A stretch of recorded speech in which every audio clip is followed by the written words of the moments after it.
इंग्रजांना रणभूमीत धूळ चारणारा, जगात अजिंक्य मानल्या जाणाऱ्या इंग्रज सेनेची इब्रत जगाच्या वेशीवर टांगणारा क्रांतीसूर्य, घोड्यावरचं जिनच आपलं तख्त मानून हिंदुस्थानात वादळासारखा घोंगावणारा भूमिपुत्र, ज्याचं नाव घेतलं की इंग्रजांची झोप उडायची असा महापराक्रमी योद्धा म्हणजे राजराजेश्वर महाराजाधिराज यशवंतराव होळकर. 1797 ते 1811 दरम्यानचा काळ महाराज यशवंतराव होळकरांच्या शौर्याचा होता. त्यांनी इंग्रजांच्या नाकी 9 आणले होते. यशवंतराव महाराजांना जिंकता येत नाही म्हणून वेलस्ली सारख्या गव्हर्नर जनरलची हाकलपट्टी इंग्रज सरकारला करावी लागली होती.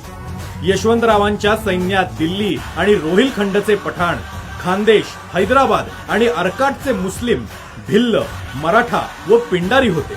या सर्वांच्या सामील होण्याने त्यांच्या सैन्यात 2000 घोडेस्वार आणि 5000 पायदळ सैनिक झाले होते. यशवंतराव जेव्हा आर्थिक आणि सैन्य दृष्टीने समृद्ध झाले तेव्हा त्यांनी आपलं मूळ राज्य जिंकण्यासाठी प्रयत्न सुरू केले. 1798 मध्ये यशवंतरावांनी फ्रेंच सेनापती दुंधेनेला धूळ चारली.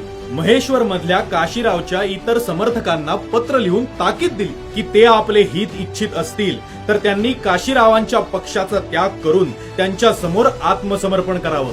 त्यानंतर महेश्वरच्या सर्व अधिकाऱ्यांनी यशवंतरावांच्या स्वामित्वाचा स्वीकार केला. काशीरावावर पूर्ण विजय मिळवल्यानंतर यशवंतरावांनी महेश्वरच्या किल्ल्यात प्रवेश केला आणि 6 जानेवारी 1799 ला ते आपल्या सिंहासनावर आरूढ झाले. महेश्वरात त्यांचा राज्याभिषेक संपन्न झाला आणि ह्यानंतरच माळव्यात होळकरांच्या स्वतंत्र सत्तेला सुरुवात झाली. यशवंतरावांनी आपल्या बाहुबलाच्या जोरावर अधिकार मिळवला. स्वातंत्र्यासाठी सर्वस्व पणाला लावणाऱ्या या महायोद्ध्याला मात्र स्वातंत्र्यानंतर आपण सोयीस्कररित्या विसरून गेलो आहोत का काय असा प्रश्न पडतोय. या महायोद्ध्याची जन्मभूमी महाराष्ट्र आहे. त्यांचं जन्मस्थळ असणारा वाफगावचा किल्ला मात्र आज दुरावस्थेत आहे. पुण्यापासून जवळपास 50 किलोमीटर अंतरावर असलेल्या वाफगावच्या भुईकोट किल्ल्यातील राणी महालात महाराज यशवंतराव होळकर यांचा जन्म झाला. आज मात्र यशवंतराव होळकरांच्या जन्मस्थानाकडे कोणाचंच लक्ष नाही. होळकर शाहीच्या जाज्वल्यपूर्ण इतिहासाची साक्ष असलेला महापराक्रमी राजराजेश्वर महाराजा यशवंतराव होळकर यांचं जन्मस्थळ असलेल्या वाफगाव किल्ल्याला आता गतवैभव प्राप्त करून देण्याची वेळ आलेली आहे. इतिहासाची गड किल्ल्यांविषयीची आस्था आहे असं सांगणाऱ्या सरकारनं वाफगावचा किल्ला संरक्षित करावा, त्याचा जीर्णोद्धार करावा. महाराजा यशवंतराव होळकर यांचा सिंहासनाधिष्ठित पुतळा बसवावा, त्यावर मेघडंबरी बसवावी अशी मागणी समाजातून केली जाते. 6 जानेवारी महाराजा यशवंतराव होळकर यांचा राज्याभिषेक दिन, आपल्या आत्मसन्मानाचा दिवस.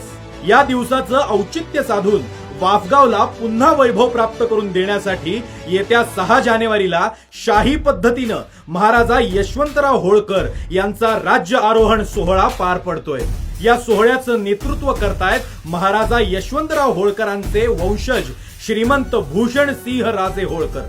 जिथे सुभेदार मल्हारराव होळकर, माँसाहेब अहिल्यादेवींनी आदर्श राज्यकारभार चालवला, जिथे महापराक्रमी यशवंतरावांचा जन्म झाला, जिथून समस्त बहुजन समाजाला स्वाभिमान मिळाला, त्याच राजसदरेवर पुन्हा होळकर शाही अवतरणार आहे. बहुजन समाजाच्या पराक्रमाचा इतिहास पुन्हा उजळणार आहे. समस्त ओबीसी आणि बहुजन समाज आपल्या महाराजा यशवंतराव होळकरांच्या शौर्याला अभिवादन करण्यासाठी उपस्थित राहणार आहे. श्रीमंत भूषण सिंह राजे होळकर यांच्या नेतृत्वाखाली हा दिमाखदार, पुन्हा आत्मसन्मान जागृत करणारा सोहळा ऐतिहासिकच ठरणार आहे. या आत्मसन्मान व स्वाभिमान जागवणाऱ्या सोहळ्यासाठी आपण सर्वजण आमंत्रित आहात.